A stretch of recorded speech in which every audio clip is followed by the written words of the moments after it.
అంటారు సచివాలయానికి.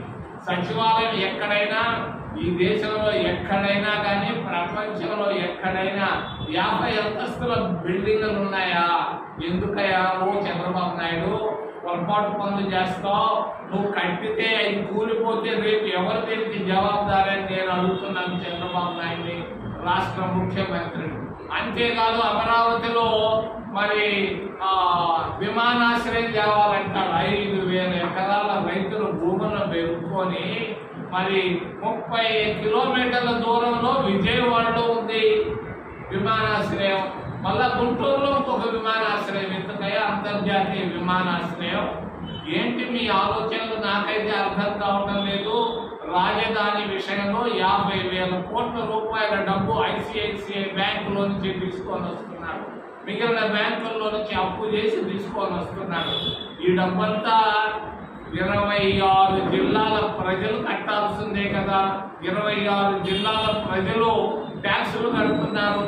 అందరూ డబ్బును తీసుకొని వచ్చి నువ్వు అమరావతిలో పెట్టడం ఏంటి? దీనికి ఆమోదయోగ్యంగా లేదు. ఒంగోలు నుంచి కర్నూలు దాకా ఉన్నటువంటి 10 జిల్లాల్లో రాజధాని అమరావతిలో కట్టడాన్ని ఎవరు ఇష్టపడటం లేదు. ఉత్తరాంధ్ర ప్రజలు కూడా ఇష్టపడటం లేదని తెలియజేస్తూ చివరిలో పనకచెర్ల కొత్తగా వారానికి ఒక విషయాన్ని తీసుకొని వస్తుంటాడు మా చంద్రబాబు నాయుడు. మరి కాసేపు P4 అంటాడు, కాసేపు జీరో కరప్షన్ అంటాడు, కాసేపు జీరో పావర్టీ అంటాడు. ఎన్ని ఉత్త మాటలు చెప్పుకుంటూ కాలక్షేపం చేస్తున్నాడు. ఇప్పుడు పోలవరం ప్రాజెక్టు అక్కడ పూర్తి కాలేదు, ఇంకా మరి తెలుగంగ ప్రాజెక్టు పూర్తి కాలేదు, హంద్రీనీవా పూర్తి కాలేదు, మరి నగిరి కాలేరు పూర్తి కాలేదు, ఎస్ఎల్బిసి పూర్తి కాలేదు.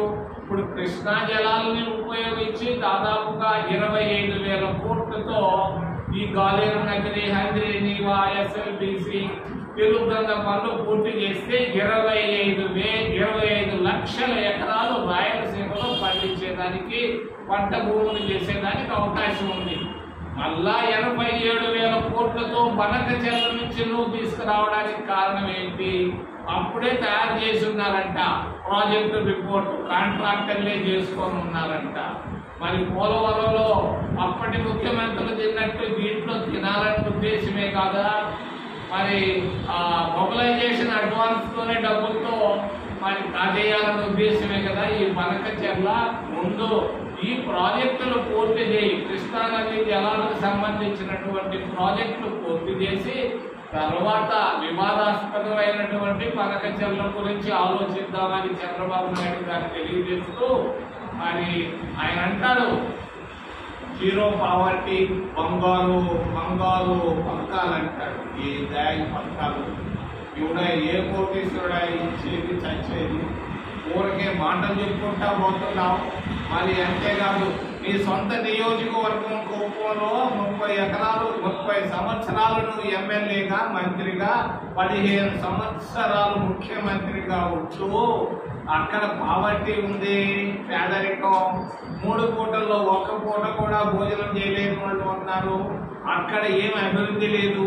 నీ సొంత నియోజకవర్గం కుప్పంలో అభివృద్ధి చేయలేని వాడివి ఆంధ్రప్రదేశ్ రాష్ట్రంలో నువ్వు చేయబోయేది ఏందయ్యా?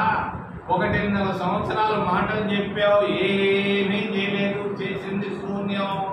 మరి ఇంకొక 1.5 సంవత్సరాల్లో ఎన్నికలు రాబోతున్నాయి. చంద్రబాబు నాయుడు మాటకారే కానీ చేతల కాని కాదు. 15 సంవత్సరాల్లో ముఖ్యమంత్రిగా ఆయన చేసింది సున్నా అని తెలియజేస్తూ ఏదైనా ప్రశ్నలు ఉంటే అడగమని మిమ్మల్ని చేతులెత్తి ప్రార్థిస్తున్నాం.